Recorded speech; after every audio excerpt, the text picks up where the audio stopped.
This podcast was produced by OAR FM Dunedin with support from New Zealand On the Air.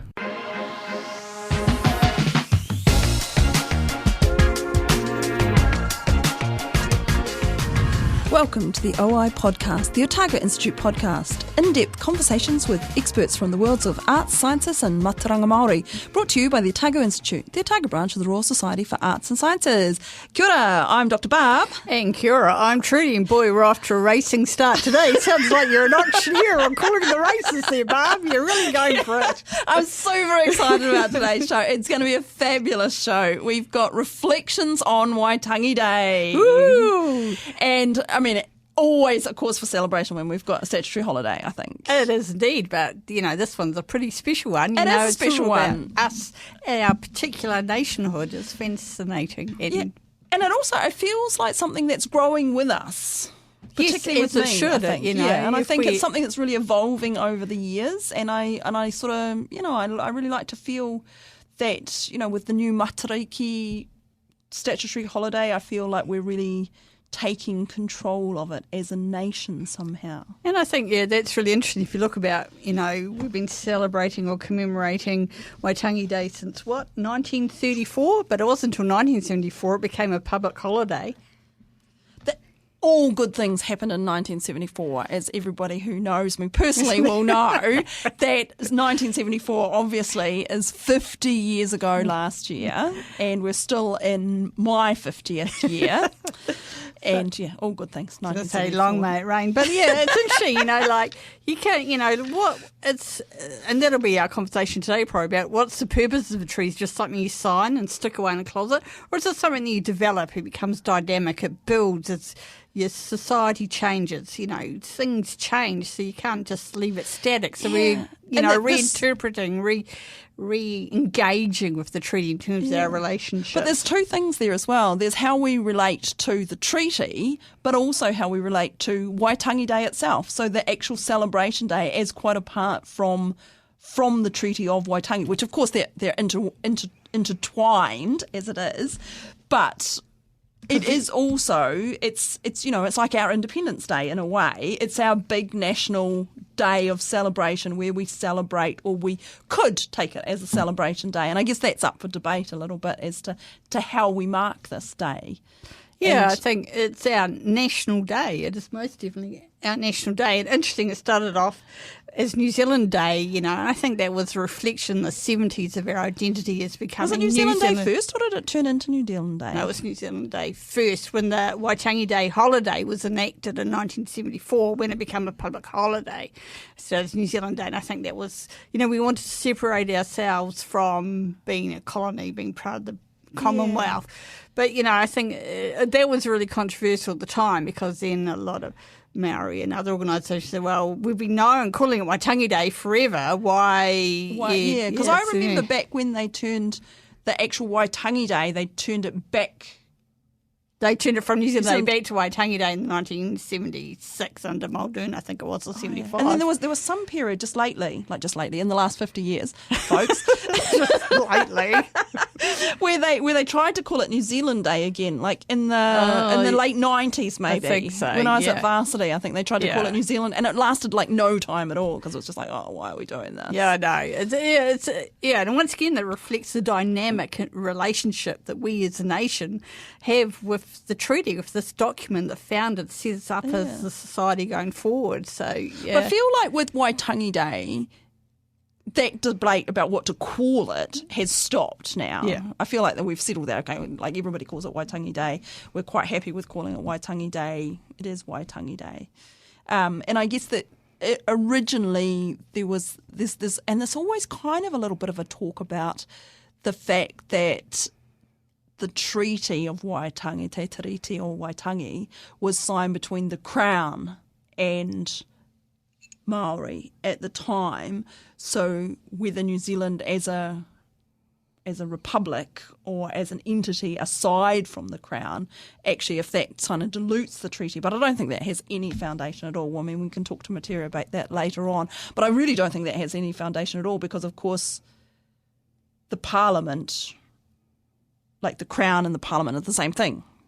as far as That's interesting. There has been some conversation that might be a while ago around whose relationship does Maori view the treaty with? Is it with the Crown or is it with the New Zealand government?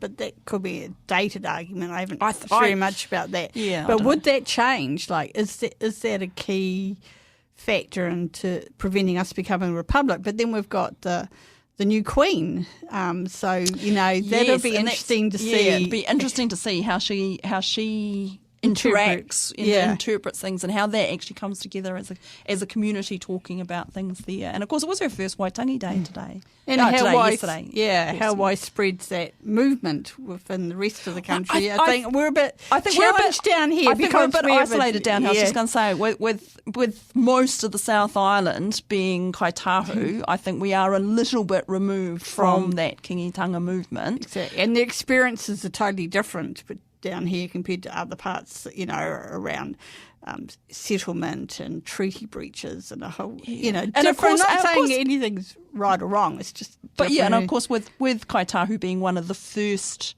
or the first iwi to have done the treaty settlements, and so that was actually, that's a generation ago now. That happened when I was, at school. Right. And it was interesting about the flags, bringing up that whole thing about who is the treaty there, the treaty partner. And it's interesting that in 1974... That was the first time that we had the New Zealand flag flown on the flagpole at Waitangi instead of the Union Jack, along with the flag of the United Tribes. Yeah, which is an amazing flag, that United Tribes of New Zealand. I was quite shocked at that because, for one, I was shocked that in 1974 they were still flying the Union Jack. That just seemed beyond reason. I think we were still singing the national anthem at the movies then, and not the national anthem. It was God Save the Queen. Oh, so wow. A lot of stuff happened in the 1970s. Wow, see, it's all before my time. I don't remember any of that, folks. But yeah, I was quite surprised because on all the video of Waitangi Day yesterday, the United Tribes of New Zealand flag is flying everywhere, along with Tino Rangatiratanga, the Maori flag, which is that. So the Maori flag is that one, for those out there who maybe don't know, is the one that is the black, white and red with the white koru going through the middle. And the United Tribes of New Zealand is a very English-looking flag. It's that St George's Cross, the English red one, and then in the corner it's got a blue background. Top left corner. Top left corner. And it's got there's fancy names for all these flag parts, but I'm not going to get into that. In the top corner, it's got top left corner, it's got a blue background with 4 white stars in each corner, and then a red cross through that again, which is kind of a strange choice for the United Tribes of New Zealand. But of course that predates the Treaty of Waitangi. And I just wonder if it reflects interactions with early settlers. Yeah, probably. I mean, who knows? Everything at that time does. Hey, and then just sort of leading up to Metiria joining us in the studio today, I thought yesterday on Waitangi Day, the ODT had an article out from that Metiria had written, and it's I thought I would just actually read that out. I know this is a bit crazy, but I thought just in case people hadn't seen it, because I think it does quite sum up quite a nice way of reflecting about Waitangi Day. Yeah, sounds good. So Metiria Stanton Turei invites all to enjoy Waitangi Day as a genuine celebration of a Te Tiriti nation. Kia ora koutou whānau, he mihi kia koutou I te rā o Waitangi. I come to Waitangi Day this year with some trepidation after a year of intense political attacks on its integrity, its substance and its wairua spirit soul. Too much time has been spent defending Te Tiriti o Waitangi from misrepresentation and racism, making it difficult to celebrate even if the weather is amazing for the long weekend. Waitangi Day is always a day of commemoration where we remind ourselves that there is an agreement on which this country is founded and which has been honoured more in the breach than the observance. We can move on from those past failures. We can turn the day into a celebration of a Te Tiriti nation that upholds the rangatiratanga chieftainship of Māori and shows manaki respect to everyone who makes a home here. Those things are not mutually exclusive. In fact, the latter relies on the former, and neither are they difficult to achieve. It is just a matter of basic respect. Those who denigrate the political agreement in Te Tiriti do so on the back of racist tropes about whether Māori could enter into political deals. Yes, they could, and yes, they did, is the answer, and the British knew that. Why the big drama about respecting that agreement? Other political agreements are respected. Respect is key to good governance, after all. It will be lovely to gather with our families and friends, to maybe spend the weekend camping or by the ocean. We share a gorgeous country and we love it to bits. We do not have to smear it with mistrust and racism. We get to make better choices for our children, and Waitangi Day is a great day to do just that. And those are the words of Metiria. Kia ora, Metiria. And thank you so much for joining us here in the studio today. Would you like to do your own mihi to introduce yourself there? Tēnā koutou katoa. Kia ora to both of you, for three of you, for inviting me into the studio. Kei te mihi kia koutou katoa on this Waitangi weekend. Well, sort of nearly weekend. Yeah. Well, it's when it falls on a Thursday. I know, it's the weekend days, right? It's Friday's a bridge day, right? Yeah, so hopefully everybody is sitting in the sun out there with a nice glass of something and listening to this conversation that we're going to have here on Waitangi Day. So we were just sort of chatting about, what Waitangi Day, like the kind of foundation and where it came and that whole, is it the crown and a little bit about the flags that were flying yesterday, because there are a lot of flags at Waitangi Day.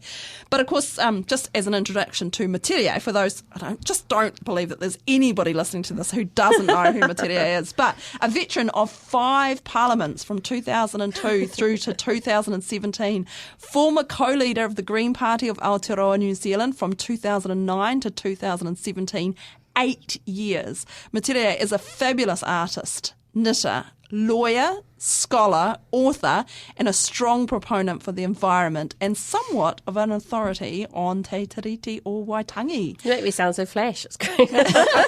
You are indeed flash, and I love to see that you've got this publication out, Te Tiriti or Waitangi Relationships, People, Politics and Law, co-edited with Nicola Ween and Janine Hayward, who of course came on last year or the year before? Last year, when we were doing our general election. No, it's the year before now. Yeah. I'm so confused for the first 2 months of any year as to what year we're actually in. Anyway, we're hoping to get Janine back for the local body politics. Awesome.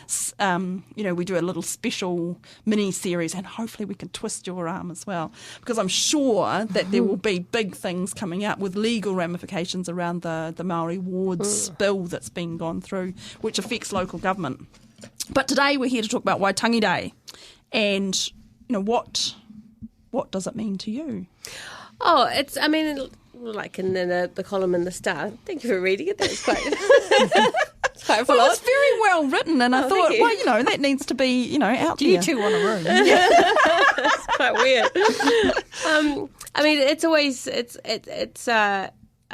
It's always difficult. I think I always approach Waitangi like with hope, but also with a kind of reality check that it's, that we haven't made enough progress. Yeah. And that the progress, it's, at the moment too, it's certainly feeling like 2 steps forward, one very, very giant leap backwards.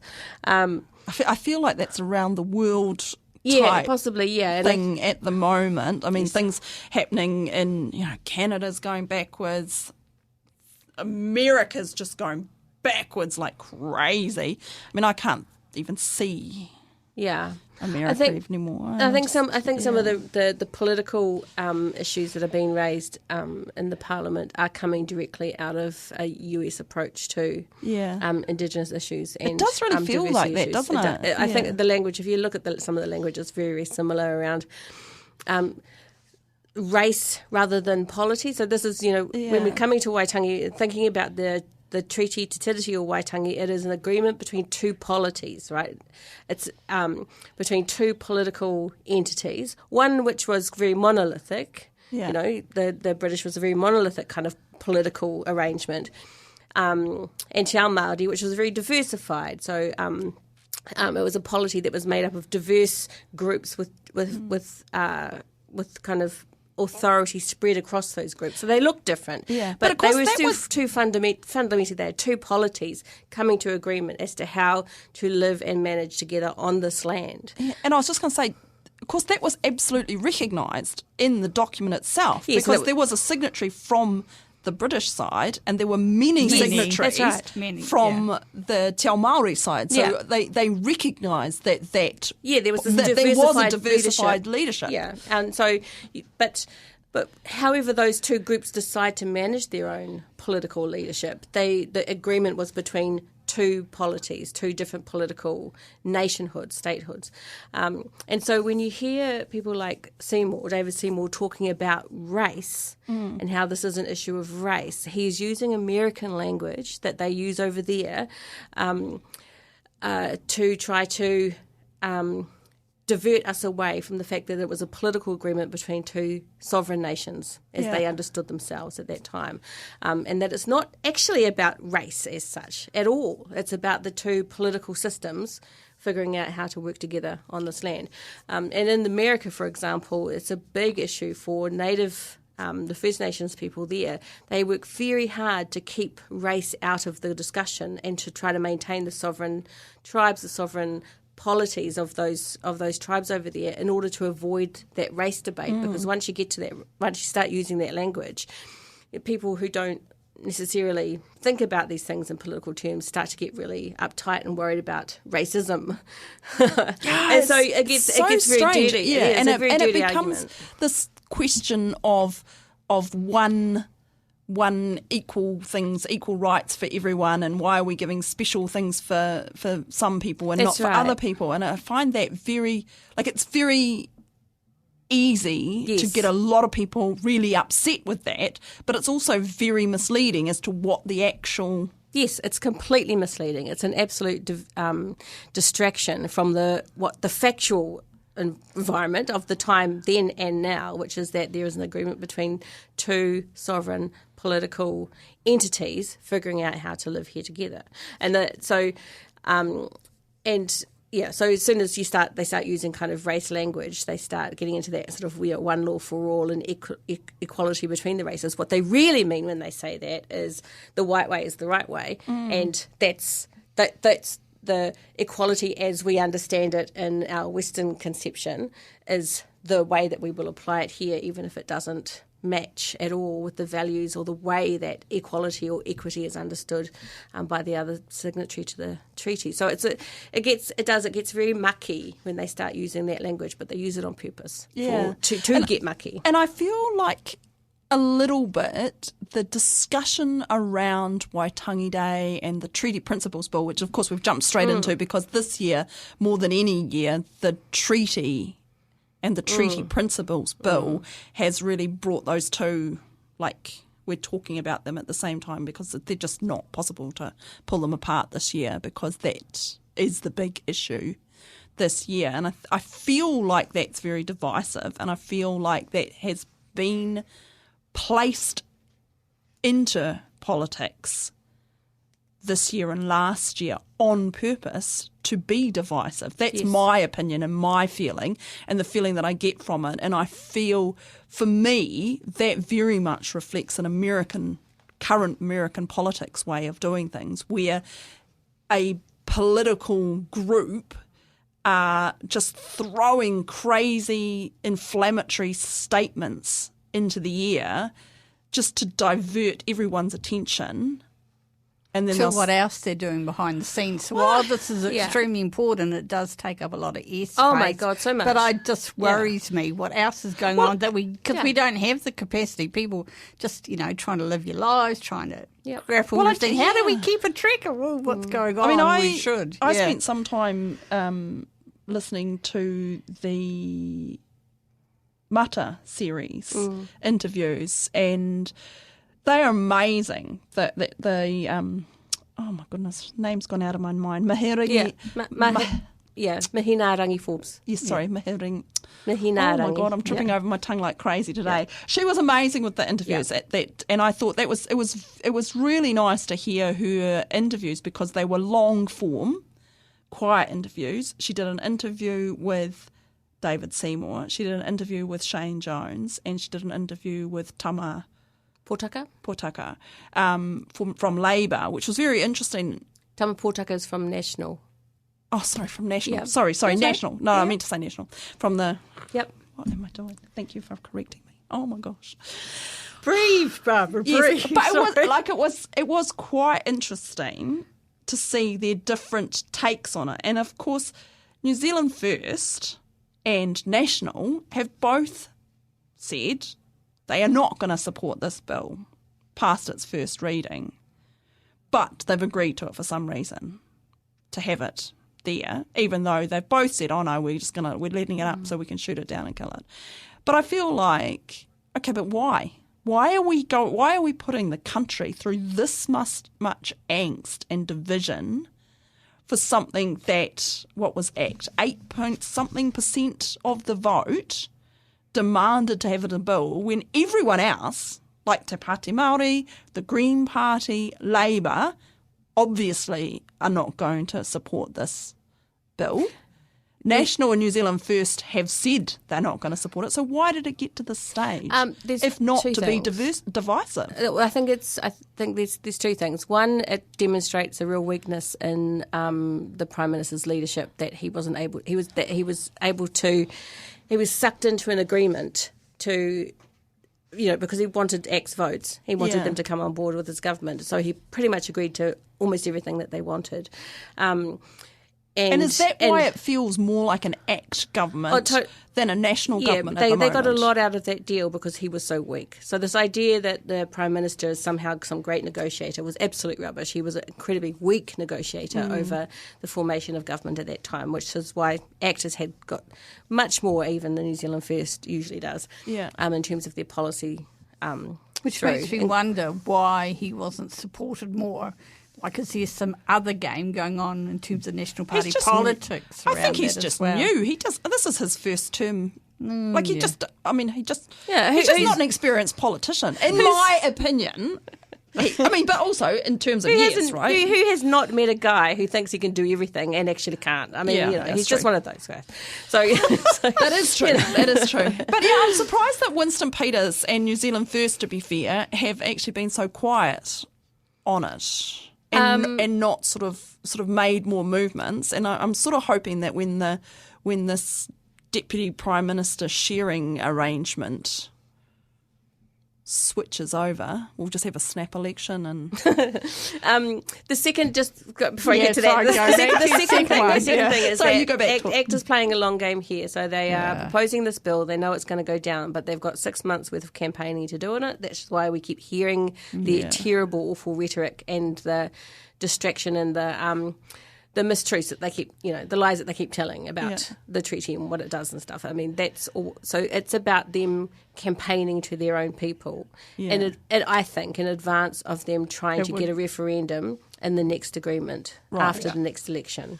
So the long game is to try to get the next national party, if they are able to after the next election, to agree to hold a referendum on the bill. Right. Or on those principles as they define them. So, and that they can run basically a publicly funded campaign between now and then through the bill. Yep. So I think that's where the long game is for them. Can I just add a quote from Seymour there to support that supposition? Do we have to? Yeah, well, I didn't want to put the clip. I didn't want to put the clip. So David Seymour was asked, this is just after the submissions were in. So there was over 300,000 submissions on this Treaty Principles Bill. That's more than 3 times the feedback on any other bill has ever had, right? The website actually crashed and government had to make the submission time longer because people could not physically submit their submissions because there were so many of them. David Seymour reckoned that even people who don't support my bill appear to be supporting the idea of mass participation in what the treaty means in 2025. I think that is very, very exciting. So this is an interview with Stuff. I think that's misinformation because I don't think that people were submitting that were supporting the idea of mass participation No, in it's deciding defence. what it was. Yeah. It was defence saying, actually, we know what the treaty is. Yeah. We need to respect what it's there. And I think a lot of people would have been saying that in their submission. So I think that is a classic example of misinformation. That's right. It wasn't mass participation, it's mass protection. And those are, you get forced into having to do that, take that protective stance. And that's what people are doing when they're voting, when they're submitting against the bill, is they're submitting to protect the integrity and the mauri of Te Tiriti o Waitangi. And when you have, 30,000 people, more than that, turning up at Parliament saying, we don't want this thing, that's a big thing. But going on to your thing where you were saying that it's Seymour playing the long game, his follow-up statement was, it's really not up to people. So he's saying it's really up to a committee to analyse this. What I do know is that the numbers at the end of the day aren't really what matters. So that was him saying, if all these Doesn't matter what they say. if all these submissions say we don't want this, what's your answer? Will you then just drop it? And he was like, no. It's really up to a committee to analyse this. What I do know is that the numbers at the end of the day aren't really what matters. Yeah, that's right. So when he's banking on the publicity he gets, and even us talking about it is giving him publicity. Yes. And he's banking on the political, hoping that there's enough political weight that lands on national that makes it more likely that they would support some kind of future referendum or debate or something else. So he's hoping that there's a big political push to push national further to the ACT side by the process. So yeah, I mean that's why people are saying in their submissions, we are open to a conversation about this, but it's got to be one that's premised on the foundation of the treaty itself, which has got to be a partnership-based one, that it's got to be equitable, and it can't be one that's been driven by one government, because one government is only one side of this discussion. Absolutely. And it's not in, it has to be some sort of cross-party, long, intergenerational discussion. And we've gone through various forms of constitutional discussion, and Matiria Mai was another one that was, it was years long, and hundreds of Māori were involved in the Matiria Mai constitutional conversation that produced a significant report with 6 different models of constitutional structures that might work better. And in Matiria Mai in particular, the rangatahi who had their whole stream of consultation across the country in that report was saying, we want this to be a country that works together, Māori and Pākehā. This is not, we are not in the position of saying it's one side or the other. We're trying to look for ways to make it work together and collectively. And that was really beautiful. I think that is like a very typical New Zealand, what I would think of as a classic New Zealand way, is to seek compromise. And I think that does come a little bit from our, gentle osmosis to a Te Ao Māori influence over 150 years, because that seeking consensus, I think, is, where I've been in groups or in meetings or hui, that's a very, that seeking consensus ways that everybody can, and just the fact that everybody, if you're at a hui, everybody... Yeah, and that's might be what we're seeing, is that there is this inherent kind of Aotearoa New Zealand tendency to look for those compromises and look for ways, and doesn't always work, and it's not always perfect or anything. I'm not saying that, but looking for compromise, as opposed to that US kind of highly divisive, kind of anger based and hate-based approach that tries to divide people so that one side wins and one side loses. And I think what we're seeing in New Zealand politics is that US, winner-loser ideology playing out in New Zealand politics. Particularly with this new government, because obviously that was the opposite of the Ardern, govern with kindness mantra that we saw. So we're seeing this big shifts. I mean, these big shifts are really bad for all sorts of reasons. Even the big shifts that head in the other direction, because they tend, just by their nature, they also tend to polarise and create a lot of uncertainty. We only have a 3-year political term too, so it's kind of...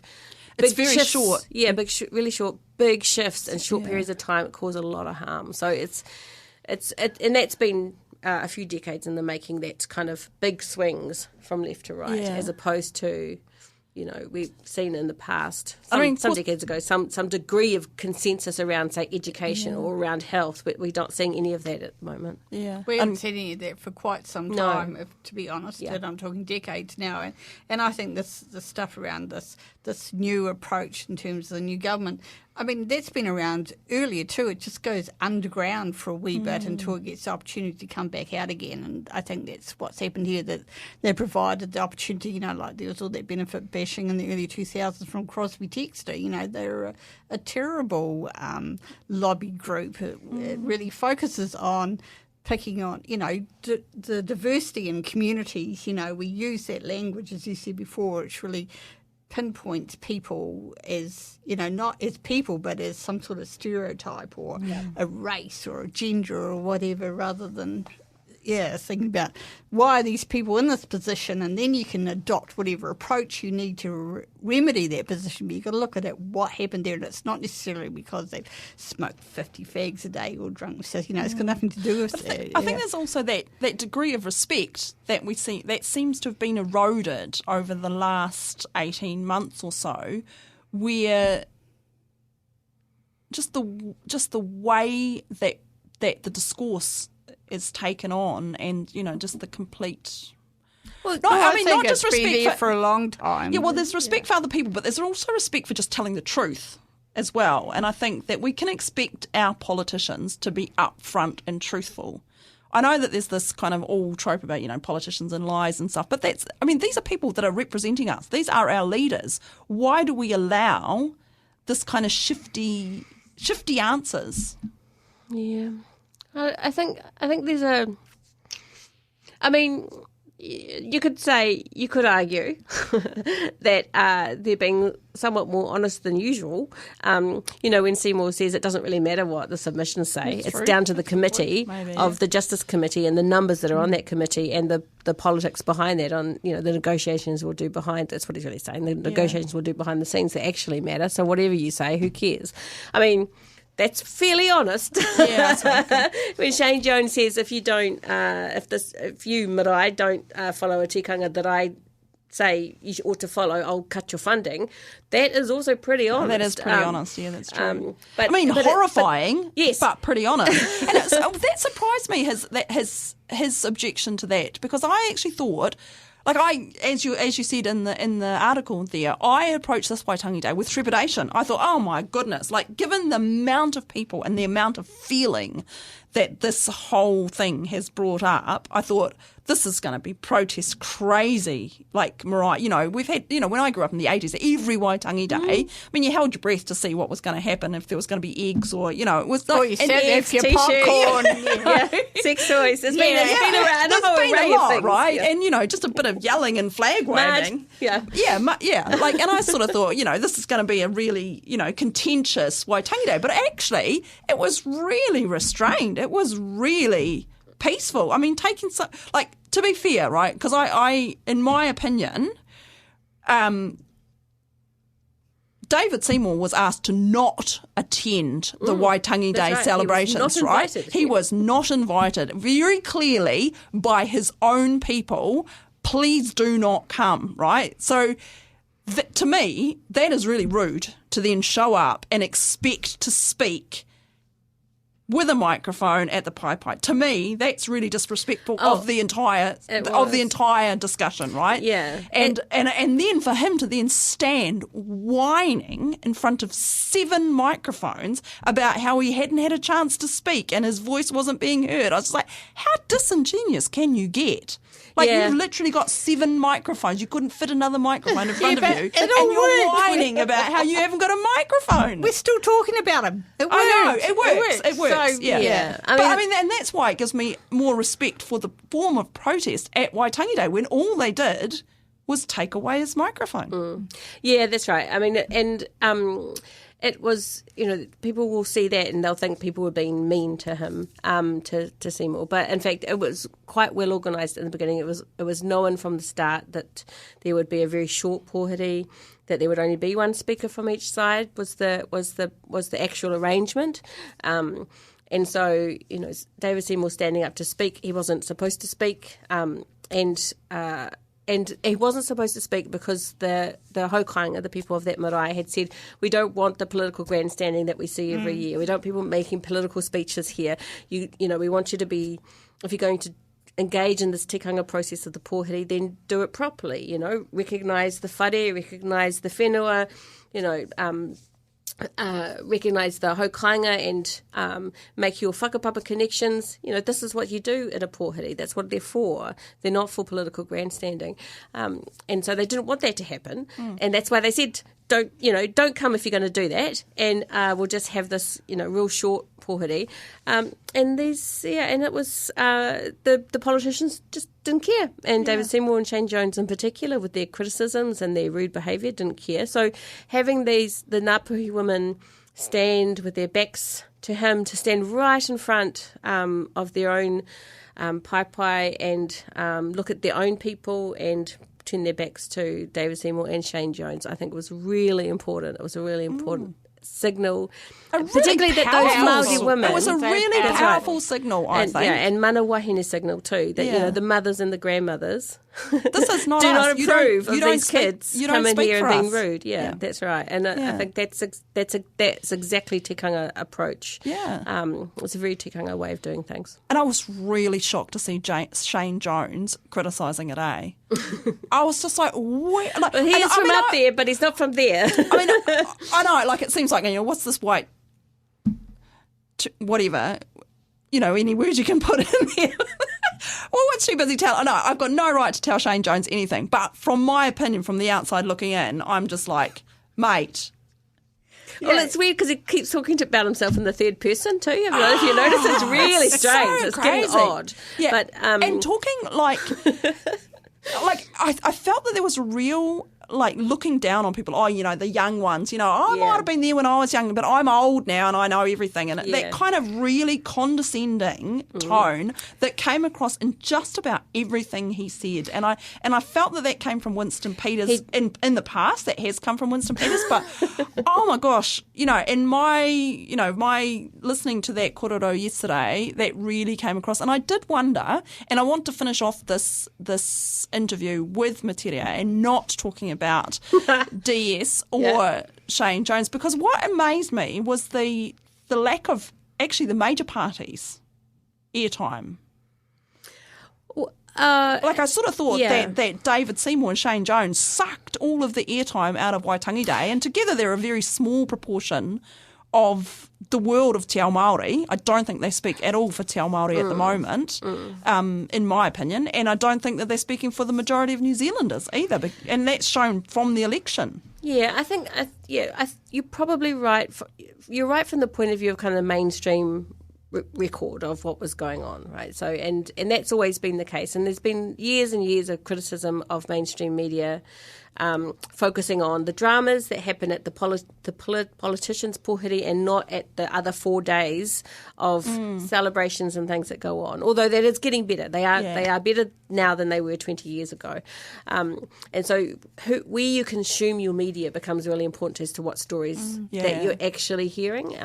Because we had Te Queen Māori arrive at a huge... Yeah, so I wanted to actually spend the last bit of the show talking about, because this was her first Waitangi Day, right? As Queenie, it's the new role. And I just wanted your reflections on what her new leadership might mean and how that all went, and just a bit of kororo around that. It's so exciting. It's so exciting to see this young woman take on this enormously huge role at a really complicated, difficult time for iwi and whānau Māori. And she's doing it with such grace, exactly as you would hope, but also representing the leadership of the rangatahi. And that's what makes this so much more important, I think, than we might have seen in the past, that she's representing the new generation. It's a generational change. It's a generational change, but just having that young female power there. And I think you're right. My impression from the outside looking in is grace under fire, poised, elegance, and stable. Yeah, people are saying she's very much like her grandmother in that sense. Yeah, like she just, like you can just feel that she knows where she is and what she's doing and what she's about, and she's making a big sacrifice. I mean, this is the rest of her life now in that role, and it's whatever expectations she had for herself and the things she might do, a lot of that she won't be able to do now. So it is a real service that she's undertaken, and it's a lifetime of service she's undertaken. So there's a real cost to her personally, but that said, it's just so important for our rangatahi, and particularly for young Māori women to be seeing her and Hana in the Parliament, really just pushing the te ao Māori and tikanga Māori and all of the grace that comes with that, putting it right in the forefront of everybody's minds. And it really is an amazing generational change we're seeing. It also says to me that's perhaps why SJ is quite upset, because he sees her as quite a threat. I would say, yeah. And I sort of felt that undercurrent of trying to kind of diminish the younger generation. And I really did feel that was a bit defensive. Yeah, and I guess it's a bit of a thing. We get old and we're all like, oh, in my day we used to blah, blah, blah, blah. And, that might just be a feature of elderhood, is that we get a bit like that. But I don't know. I mean, we have to just people make way. It is, but I also feel that there's people like yourself who actually, like...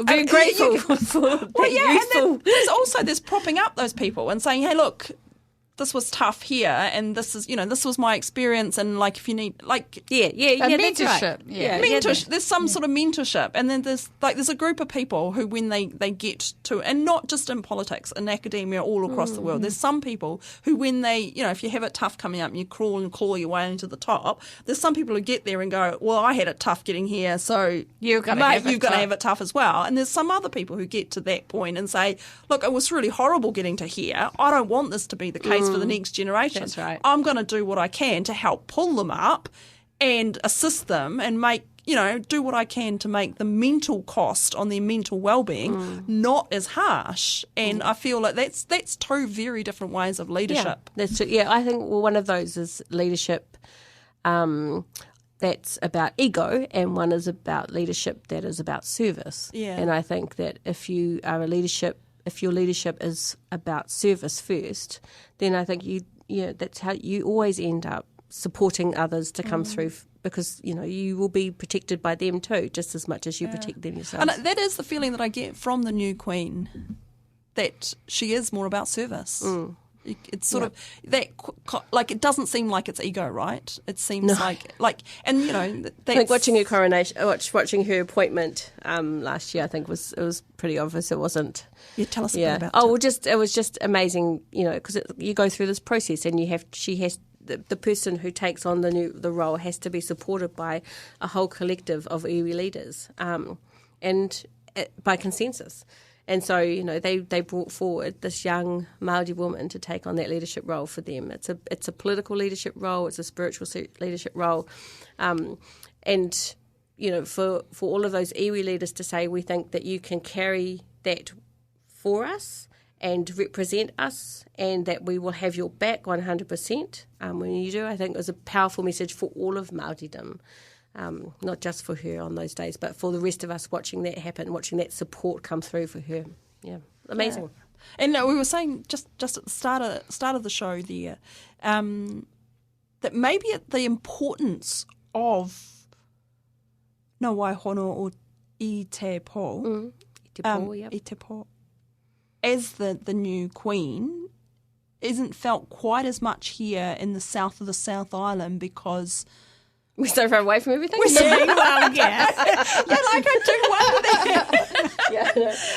do wonder that sometimes. I think it is more felt more keenly in the north. I think that's true. But leadership for iwi Māori and for whānau Māori, leadership anywhere matters. Yeah.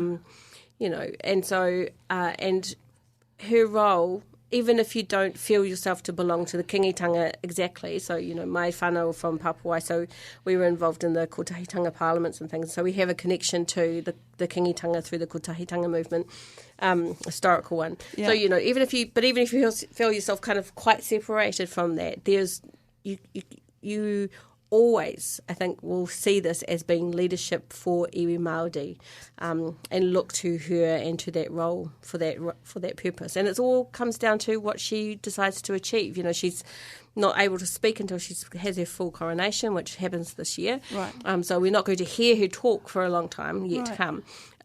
But when we do, we will start to see her activating her leadership and her service, and it will be the priorities that she sets for herself and for her people, and therefore for the kind of the rest of us.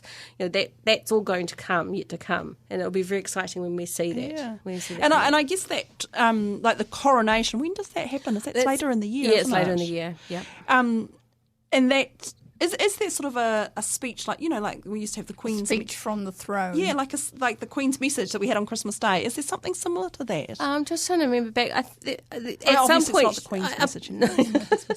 It's just the other Queen's message.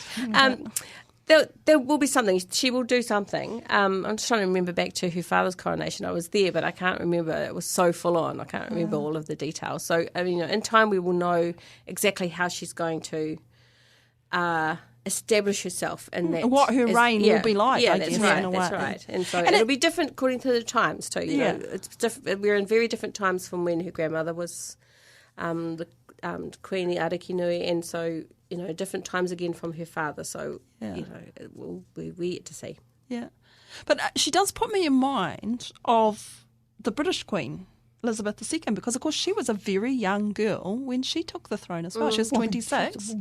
Woman. She was a girl then. Well, I suppose 26 isn't really a girl. I mean, I'm old Depends now. on how we are, right? Yeah.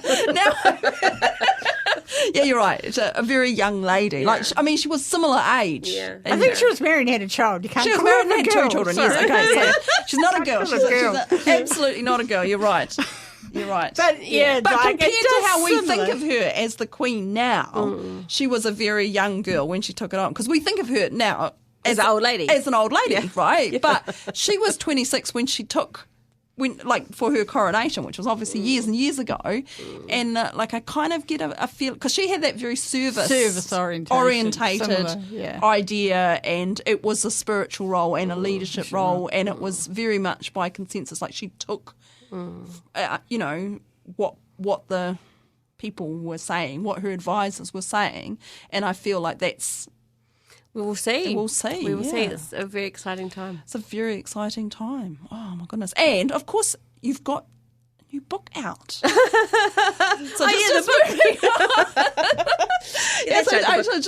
we've got a few minutes left in the interview, and I thought, we're talking about Treaty of Waitangi, and, of course, you've co-edited this book, Te Tiriti o Waitangi Relationships. Yep.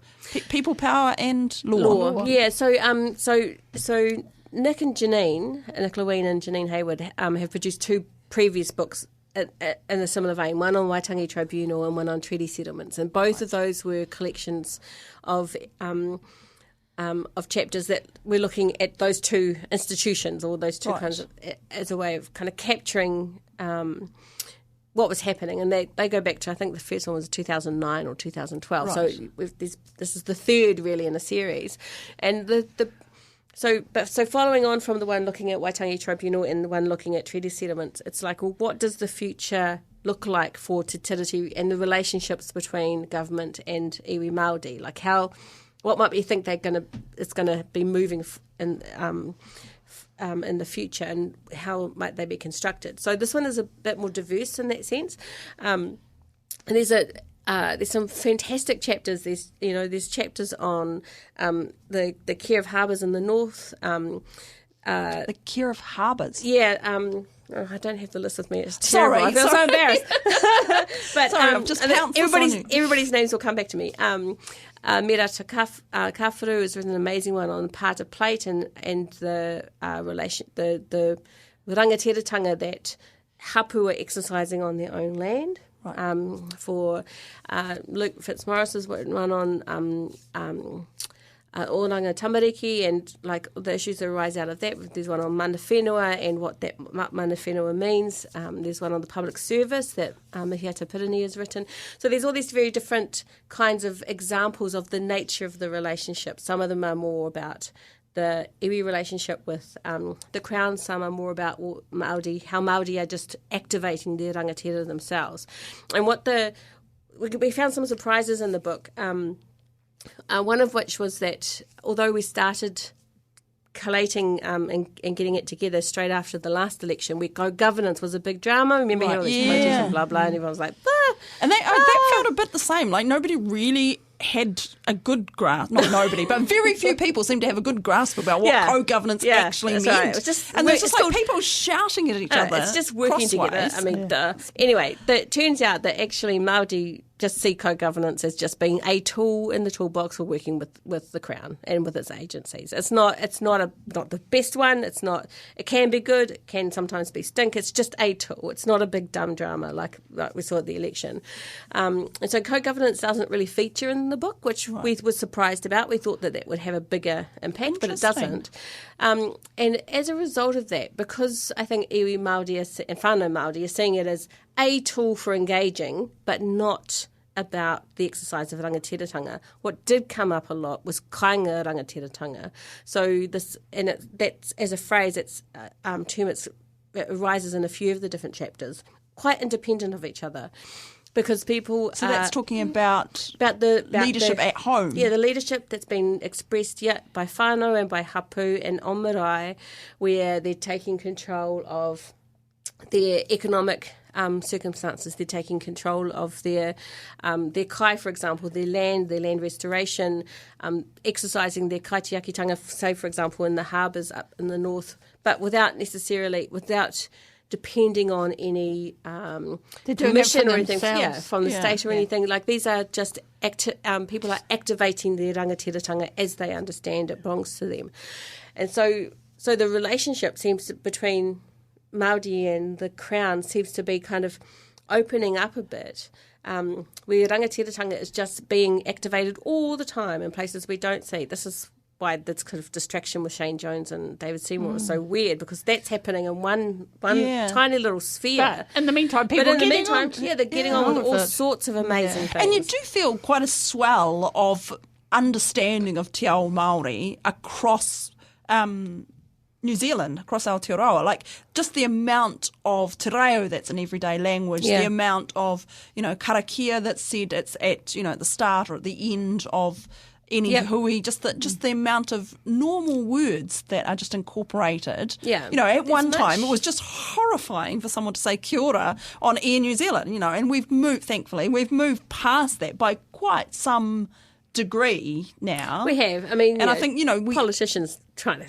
haul us back into the 70s. I think Waitangi Day, as you were saying, Waitangi Day is a good chance for reflection and to sort of, think we have actually done, we may be going small steps forward and small steps backwards and then small steps forward, but I think on the whole, we are actually moving forward. And I think, our generation and younger really have just come up with an acceptance that there is a place for partnership with Māori, and that there is an accepted. I think we need to keep our eye on one of the prizes. I mean, it's a long-term thing, but we're only 15 years away from the 200th anniversary of the signing.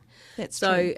15 years is not very long at all, and if we are to consider that Waitangi Day as a celebration and not a commemoration, we're going to have to do a lot of work in between the next now 15 and then. years to get the country in a state where we can just go, it's an agreement, and we understand the agreement, and we can see that there's different approaches and that there's different spheres of authority and different spheres of relationship, and they can work together, and sometimes they'll do their own thing, but we can see how it fits. Like, if we can get to that point to a reasonable degree by 2040, I think that's where we can put a stake in the ground and say, yes, we've made some progress. Yeah, but we don't have long, and so every conversation we have like this, and every time all the teaching that we're doing, and all our kids that go to kura and koinga, everything we do is going to contribute to that point in time when we can say, well, are we in the mode of being able to celebrate now? That's what I really hope we get to. Me too. I really hope we get there as well. And I really hope that we we can move forward on some of the big issues that past inequities are still being played out in society today. Yeah. Housing and all of those things that it just doesn't happen. Like I'm a numbers person. That's statistics, right? Statistics is telling you that there's an inequity there. That inequity, therefore, has come from a systematic bias in the system, and that doesn't disappear overnight. No. And I think we need to move forward. And I know you're very passionate yourself about all of those social things and the environment and that, but that is a discussion for another day. I look forward to it. Thank you very much for joining us here today with your reflection on Waitangi Day.